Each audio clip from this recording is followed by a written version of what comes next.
Gimana anak-anak, kabarnya baik? Alhamdulillah baik. Sekarang eh, pertemuan hari ini bagian Bapak ya. Sekarang kita belajar tentang SKI Sejarah Kebudayaan Islam. Nah, ada yang tahu anak-anak sejarah kebudayaan Islam itu gimana itu sejarahnya? Apakah sejarah kebudayaan Islam itu penuh ada maknanya apa tidak bagi anak-anak? Hah? Oh, banyak ya. Coba sebutkan satu-satu. Apa saja? Oke, Bapak kasih tahu ya. Yang pertama itu sejarah kebudayaan Islam banyak sekali hal-hal yang positif di mana masa-masa yang sekarang ini.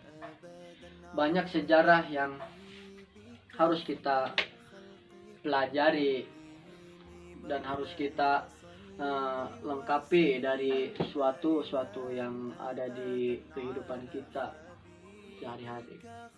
Karena sejarah kebudayaan Islam itu banyak yang dicontohkan atau diteladani oleh kanjeng kita, yaitu Rasulullah SAW, yang dimana banyak manfaat dan hal-hal yang kita harus ikuti atau harus kita jalani. Oleh karena itu materi bagian pelajaran Bapak ini ada sejarah kebudayaan Islam, dan materi pokoknya tentang banyaklah yang harus kita bahas tentang sejarah kebudayaan Islam. Oke, kita mulai dengan membacakan surat Basmalah. Bismillahirrahmanirrahim. Sejarah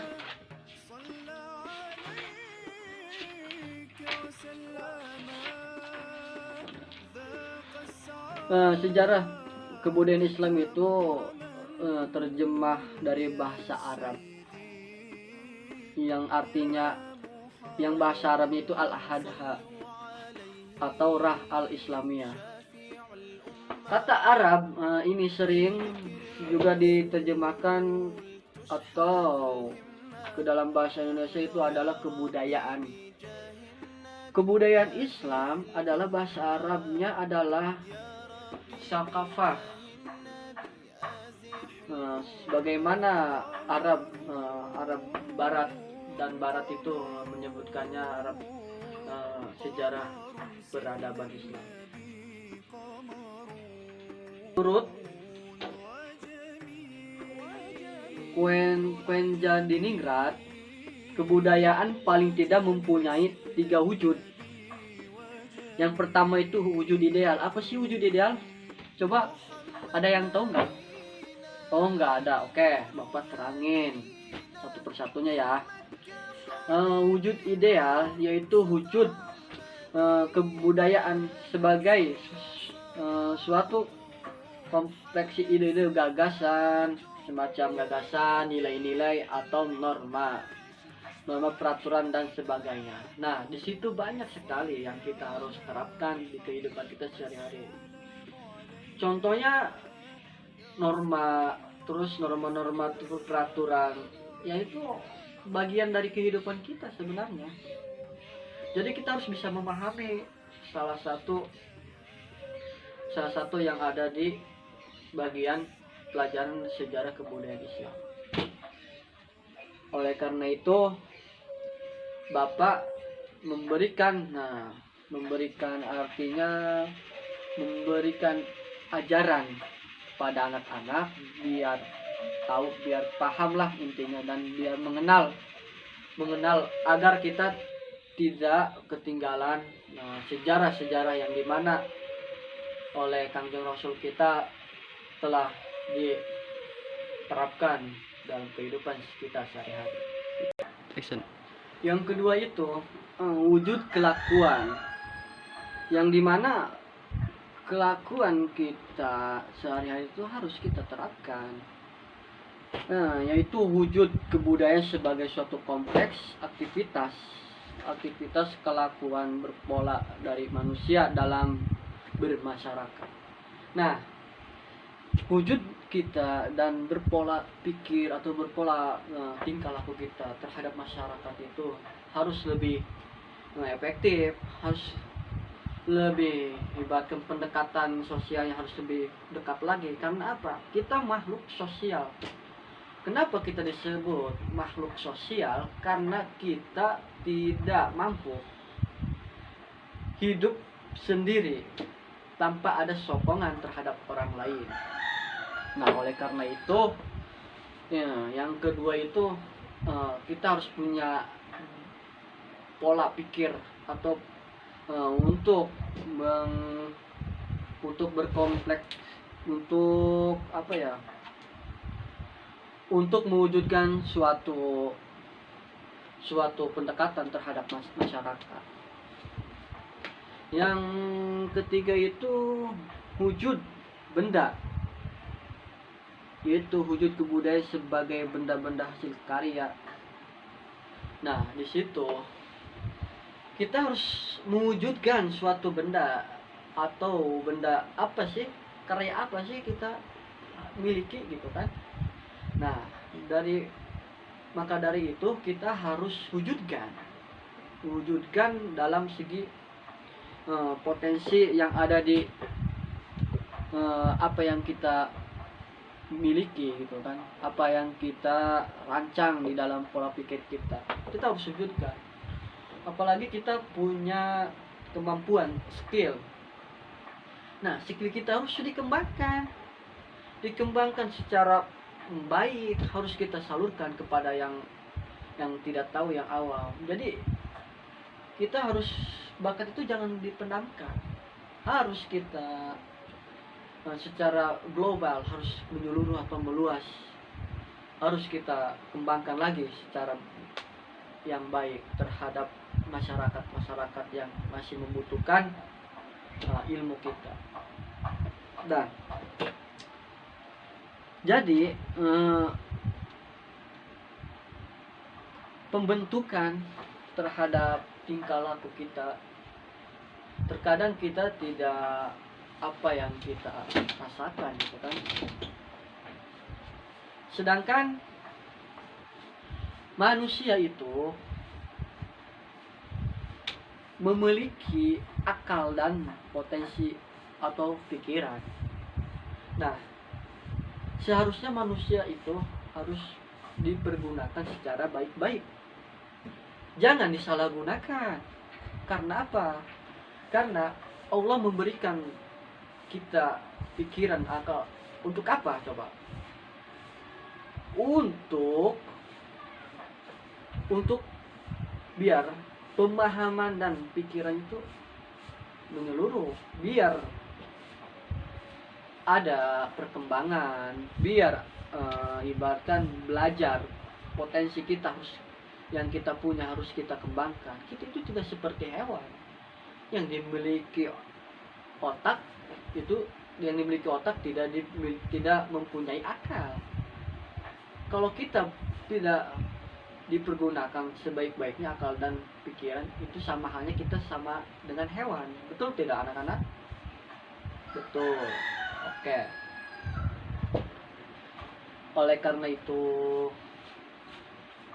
kan ada hadisnya juga, khairunas anfa'uhum linas, sebaik-baiknya manusia adalah manusia yang bermanfaat bagi manusia lainnya. Begitu. Nah, pembahasan kita sebenarnya masih banyak, harus kita ketahui. Karena apa? Karena kita harus bisa memahami secara menyeluruh maupun secara, yang terpenting kita harus memahami dasarnya dulu, yang 3 poin tersebut itu. Kalau kita sudah memahami poin 3 tersebut, insya Allah kita bakalan tahu langkah cara kita ke depannya bagaimana, saudara. Jadi begini, saudara,